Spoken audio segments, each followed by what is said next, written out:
Okay, thank you. You may be seated. So who knows what season we're in? Yeah, as Pastor Mark mentioned, it's the time, between the straits. It's a time of, between the feast days, it's a time of testing. But you know, I discovered in my study of this Haftarah portion, it's the season of comforting. Praise God. Isn't that awesome? He made a whole season of comfort for us. Yeah. So we're in Isaiah 49. I don't have, oh, there it is. Isaiah 49, and it goes into, I think, 51 something. Yeah. Yeah. Back a slide. No, this is it. It's just not in the same format. Yeah. Okay. So Zion says, my Lord has forsaken me. My Lord has forgotten me. Can a woman forget her baby or disown the child of her womb? Though she might forget, I never could forget you. See, I have engraved you on the palms of my hands. Your walls are ever before me. You know, this portion is a tough one, and I found a study online, and I just took this study and really gleaned from it, but I learned a lot. And I loved the teaching in it. And I thought it's really good instruction for us as a community, because aren't we all doing some sort of grieving and needing comfort? There's so much going on. Many have had losses in their homes and their families. You know, I've suffered one recently, and I know many others have or are really dealing with tough times. Not to mention what our nation is going through, and then the grieving that's in our hearts over Israel and what's happening there in the land. And so it's just amazing that God teaches us how to comfort, and he provides comfort, and he tells his prophets to comfort. And so this teaching, I think, has a lot in it that is really important. So if I read, I'm sorry, but I do have it in my spirit. I'm going to really try to get it off. But what happens is that the Haftarah portions in this section, and I know Kathy taught last week on the very first one in this group, but since Tisha B'Av, or the 9th of Av, it's after Lamentations, and where they've been, you know, weeping, mourning, crying out and grieving, that this section of Haftarahs, and there's 7 of them. That's an awesome number as well, because it'll bring us to a place of completion in the end. But each one, there's 7 for this coming 7 weeks, or now 5 after this one, that will bring comfort to God's people. So we read this, it sounds a little bit like it's, you know, contradictory, but what's going on here is you've got the prophet God's telling the prophet, and the prophet's talking back to God, and the people are talking to everybody, but they're saying, why have you forgotten us utterly? You've forsaken us for all time. And don't we feel like that sometimes? When we've had something hit us pretty hard, we can kind of say that. And though he doesn't let us stay there, if we truly follow after him, sometimes that's what we do. And we end up kind of going back and forth until we are encouraged. So it says, the Lord has forsaken me, the Lord has forgotten me. This assertion by Zion is rejected, however. Isaiah continues, even so Isaiah's countering what they're saying, but they aren't getting it yet. So it's a step-by-step consolation. So as the second of the 7 Haftarot of consolation, and that's what this section is referred to. These words of Isaiah kind of convey the notion of consolation from a variety of perspectives, which I found incredibly interesting to me. So the later ones, the Haftarot, which all speak of comfort, are read from Tisha B'Av until Yom Kippur, in the way that one comforts a human mourner slowly by stages. This is what really hit me. For someone who offers comfort too close to the time of tragedy, let that sink in and think about it. is like one who predicts the future. Tomorrow you'll be king. Nobody's ready to hear that when you have just been hit with something heavy.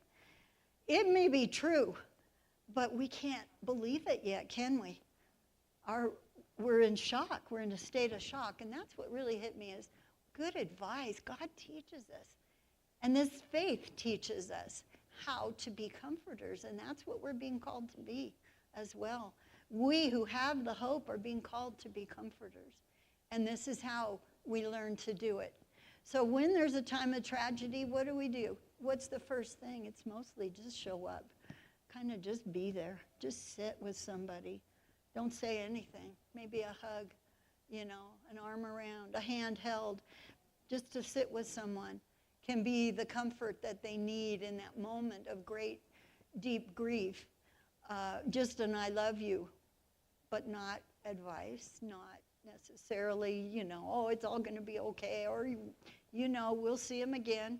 Yeah, it's all true, but it doesn't really bring comfort yet. So that's why that Zion then says, what they say, because they can't believe yet this comfort that's coming to them. So although Zion is destroyed, do not say that she is abandoned. Since God has comforted her, she already, in his mercy, he doesn't call for mercy again. Up until this point, the prophets comfort her. But they're not even getting it from the prophets. Comfort her. From here on, he comforts her. And once she's received consolation, we follow with, sing, O barren one, arise and shine, I shall rejoice. That's our Sukkot theme, right? Rise up, arise, shine. It's, it's like we said, it's many ways, right? God, rise up within us. But also, we need to rise up and be who he's called us to be in this time and in these days. The structure of the consolation is built on different levels, easing into the comfort, which I just explained. There's a different explanation offered by a midrash. It's not my language, so bear with me here. This is what's interesting as well. The order of these things is like the time of Shiva, when someone dies.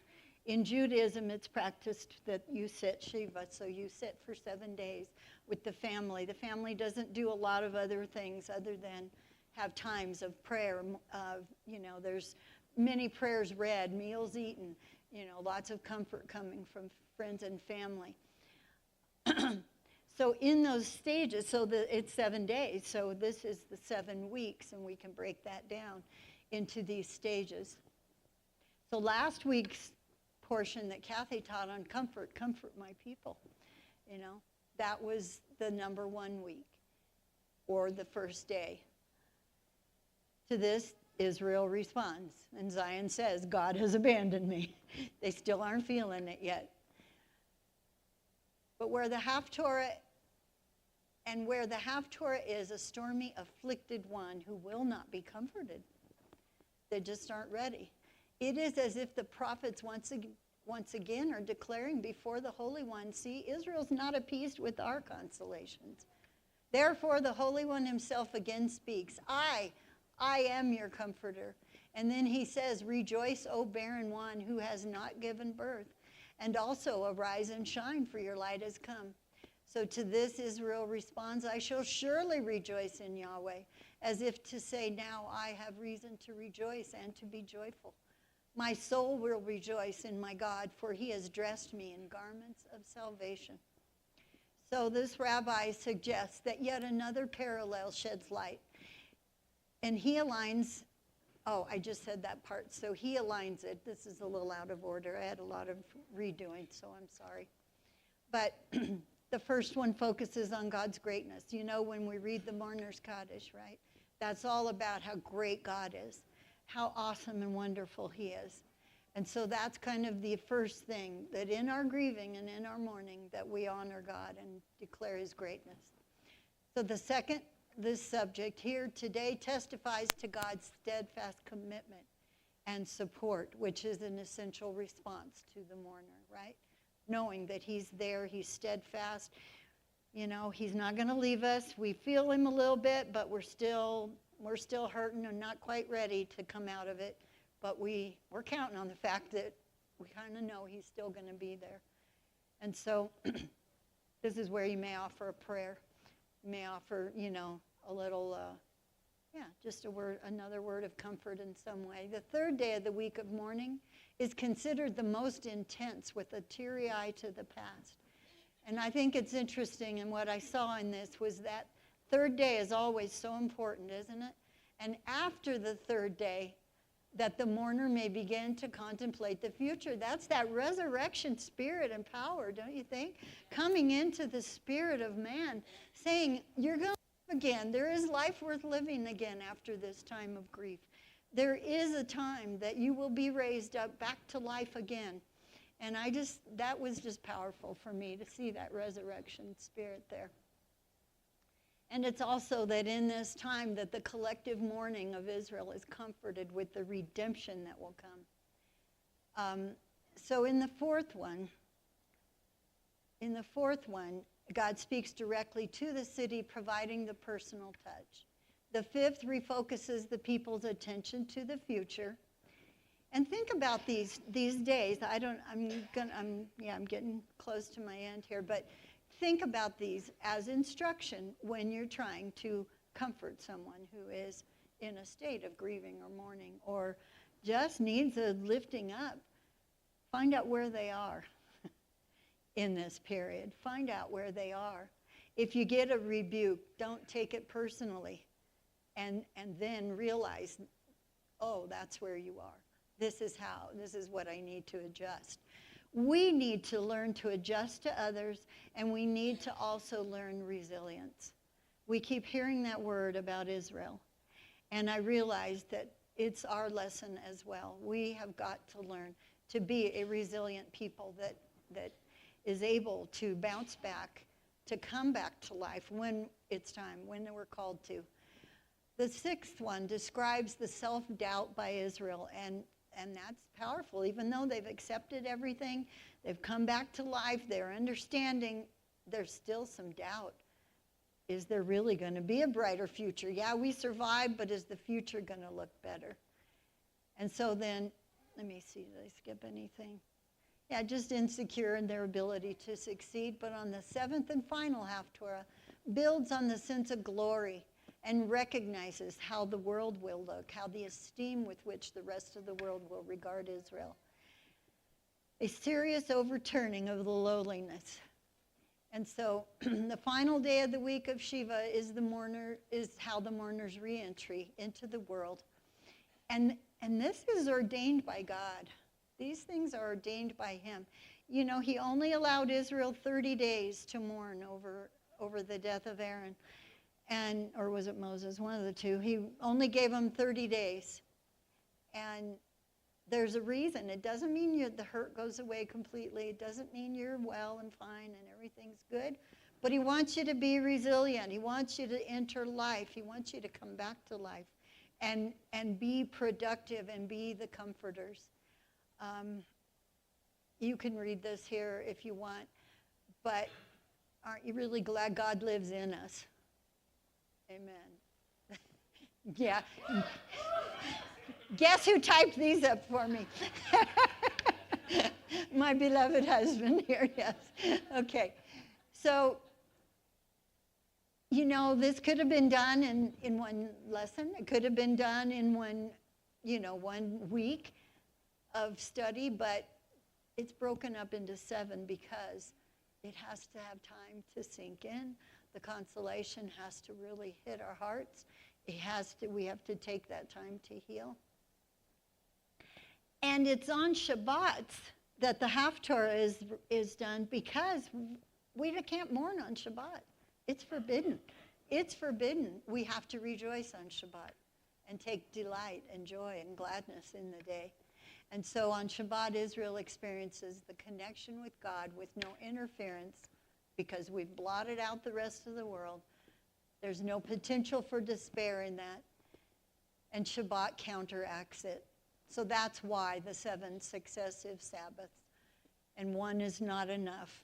God knows what it takes in every circumstance. He knows what it takes to heal us, to bring us to that 7 completion number there. Although Isaiah assures the people, this is just a really good memory to think about and to know. But although he assures the people that they'll return and repopulate the land, they're not convinced. That's hard to believe. They are despondent. But he responds by enjoining them to remember. Always remember. Look to the rock you were hewn from. Look back to Abraham, your father, and to Sarah, who brought you forth. For he was only one when I called him, but I blessed him and made him many. So the analogy relates to the fact that a few people, the diminished population, when the children of Israel expressed doubt regarding their future, that they may indeed yield multitudes. So, how beautiful this notion connects to the words of God. These were his. Can a woman forget her baby or disown the child of her womb? Though she might forget, I could never. Humans? Yeah, a human. It's unlikely, but a human can, unfortunately. But him? Never. He never can forget us. So renew our days of old, the prophet offers words of comfort to dispel the dismay. Truly the Lord has comforted Zion, comforted all her ruins. He has made her wilderness like Eden, her desert like the garden of the Lord. Gladness and joy